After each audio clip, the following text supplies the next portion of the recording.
Hello and welcome. I'm Helene, and I'm here to give a as quick as possible, review of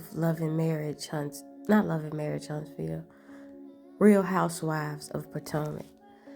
Let me just say, no, I'm gonna just go ahead and get into it. So, it begins where it left off last week with them down to the spring party, and Giselle questioned Mia in an inappropriate way about her cancer post. Yes, it was a weird text or post to make for the public, but it's also like, why do you care so much, especially if you ain't out here lending no hand in any direction. So after that, they dispersed. Well, as they having a discussion, Candace and them is like, let's go over there. And Candace like, I don't really want to go over there. So they like, nah, we gonna go over there. So they finished the conversation. They dispersed.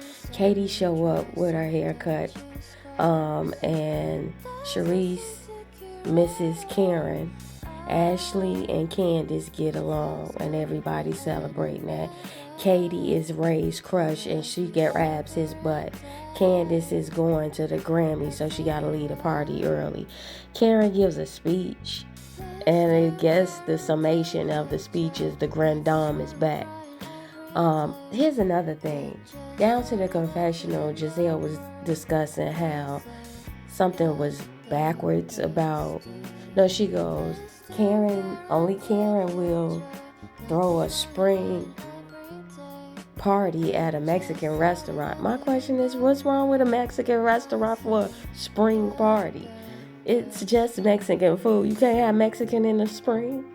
Anyhow, so the next thing was down with Karen plastic surgery and plastic surgeon and how you shouldn't have. I guess her cause of this season is to be an advocate for women to make plastic surgery decisions a little later in their lives. I don't know. I don't care.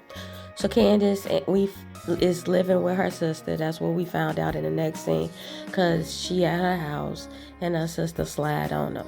So basically the family has prepared Candace's parents and her sister parents have prepared a place for them in this world, to the point where she's only staying with Candace because they bought her property and they're developing her home in the meantime.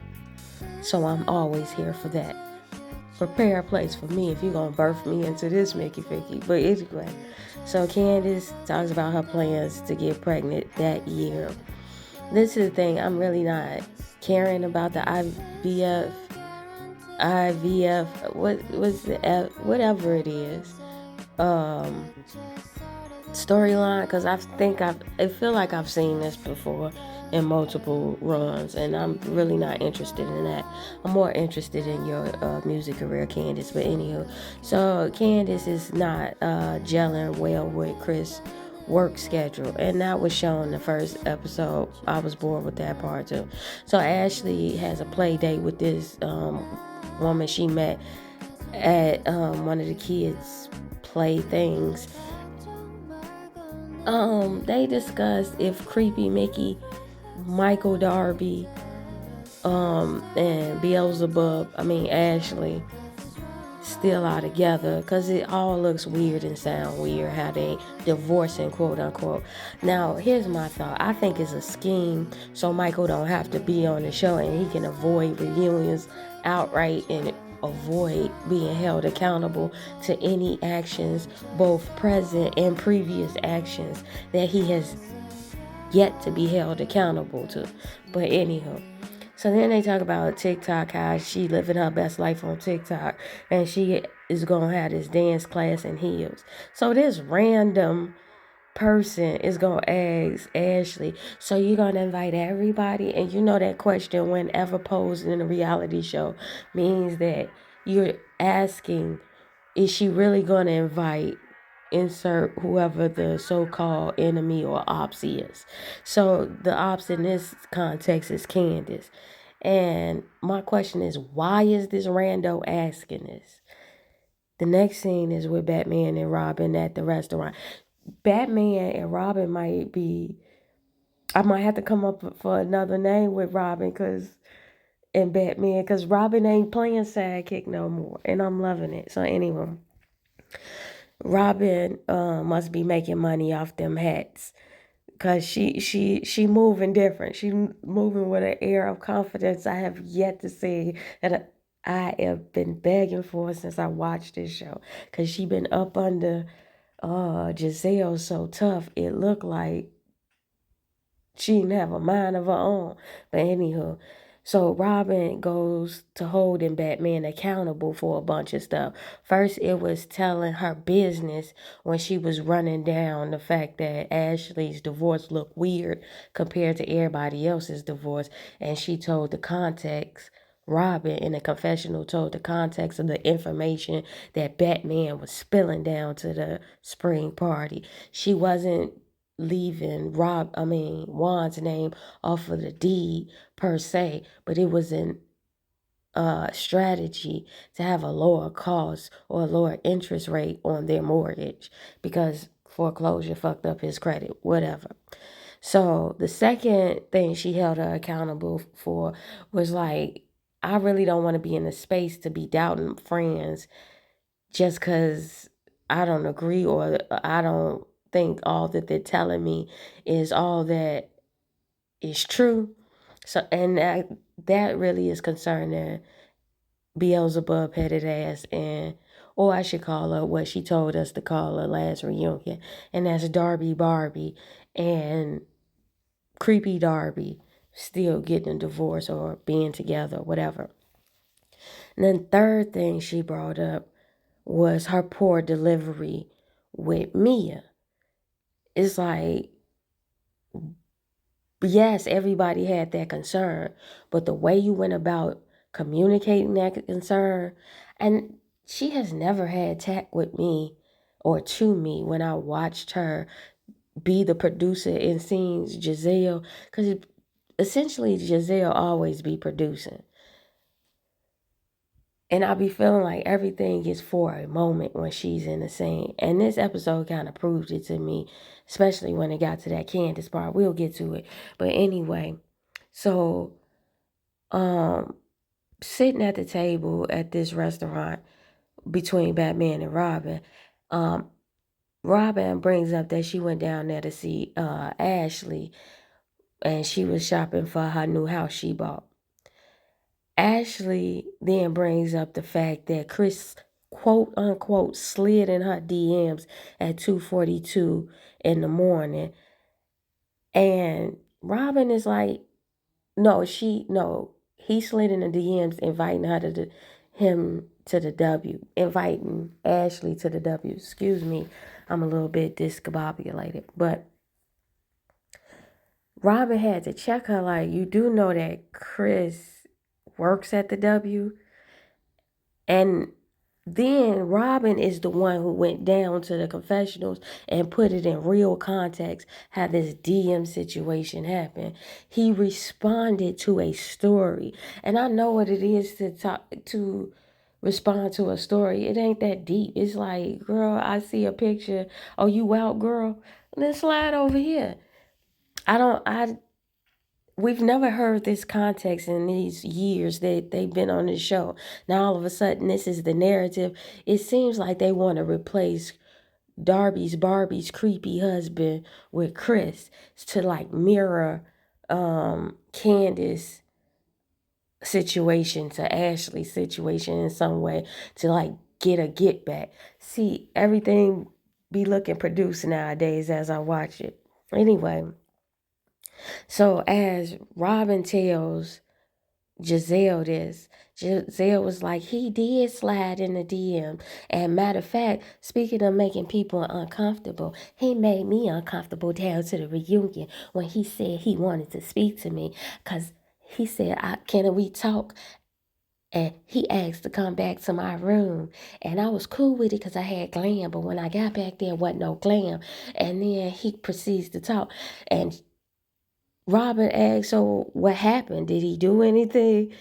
He said, no, but I was uncomfortable. So what did he talk about? He complained about Candace.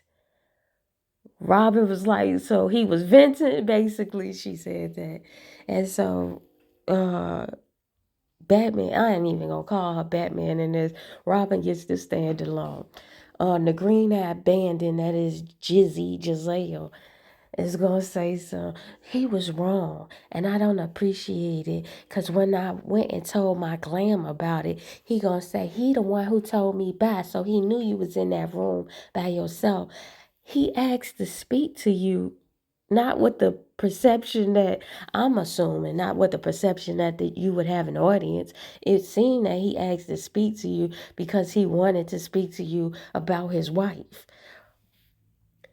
Giselle came across very conceited in that scene. Like every nigga who want to speak to her privately is trying to get with her. I have had a plenty married man trying to get down with me. And him complaining about his wife seemed like an invitation for me to make it all better. Or something to that effect. And I was like, bitch, shut the fuck up. It just sounded like she putting 20 on 10. Anywho, Karen and Ray at the tip talking about the plastic surgery. And then once again with the she's younger than Ray storyline. I don't give a shit. We've done it before. Mia Gordon and the best friend. I don't care really about it because I don't care about Mia's character. But anywho, the throuple dynamic they discussed. But it's a throuple without everybody being able to participate in the sexual aspect of the throupleship. The second thing they discussed was she getting further testing for this diagnosis. The third point was the discussion down to the party and how Karen was trying to cover her ass with a text with the discussion down there at the spring party between Giselle and Mia. It's almost like she was playing the middle to maintain her relationship with the both of them. That's what the friend said. Best friend said. So anyway, we find out that Karen ended up texting Mia before the party, quote unquote, inviting her to the party, and then giving her a heads up that they had been talking shit about her before she arrived.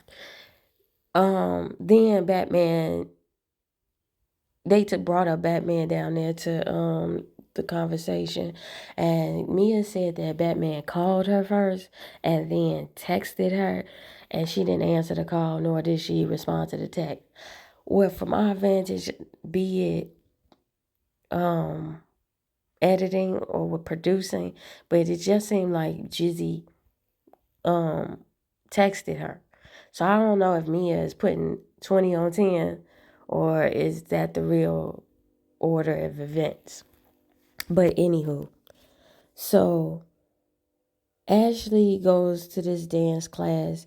We see this instructor, which I thought explained a lot when I first saw it. Like, oh, I see why your TikToks be looking like that. If that's who be teaching you how to do the dances. But anywho, the Green Eye Bandit gang is all arrived, minus Karen. They discuss the they don't call it a bad wig, but they point out the bad wig that Batman got on. Karen's avoiding Charisse because Charisse has tea, so Karen, they discuss isn't showing up. Ashley is back to that not drinking thing again.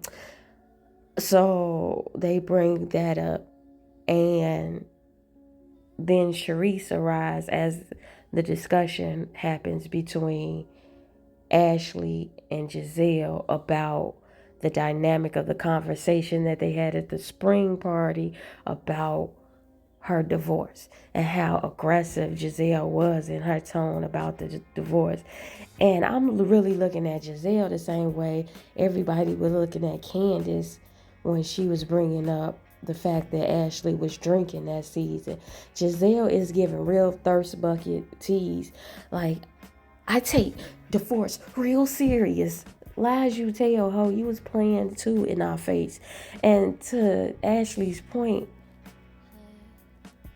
you really can't tell somebody else how to get the divorce, even if it looks strange to you. You can ask the question, but it ain't your relationship to even manage how they supposed to split. And like I said, I feel like this is a scheme that Todd cooked up to bring it to us with the bullshit, because I feel like Michael Darby still wants to engage in a relationship with Ashley, but wants to avoid her primary source of income, which is this show, which would have held him accountable to the audience at the very least. But anyway, so they get together, get started to dance. As they start to dance, Mia arrives and she goes to the confessional and says she hasn't responded to Batman. Then Dr. Orselfo arrives, and I didn't even realize she was missing until she arrived. And then they begin to dance. Robin is a hoot and Batman is conceited. Charisse, Dr. Orselfo, and Wendy leave. Well, Candace comes as well, shows up. I didn't say that, but that didn't need to be mentioned. The gang's all here is what it happens. But Charisse, Dr. Orselfo, and Wendy all go and they split up, and then Robin, Candace, and Batman are together, and they are having a discussion. Batman sends Robin away to have this discussion with Candace about how Chris made her uncomfortable. And she goes through the story about Chris had asked to go back to her room. And so Candace was like, okay, yeah. And so what did he do? Did he touch you or do anything? No. What did he say? Did he do anything? She goes, no. And then Candace go, he would never do anything like that, right? And Giselle was like, yeah.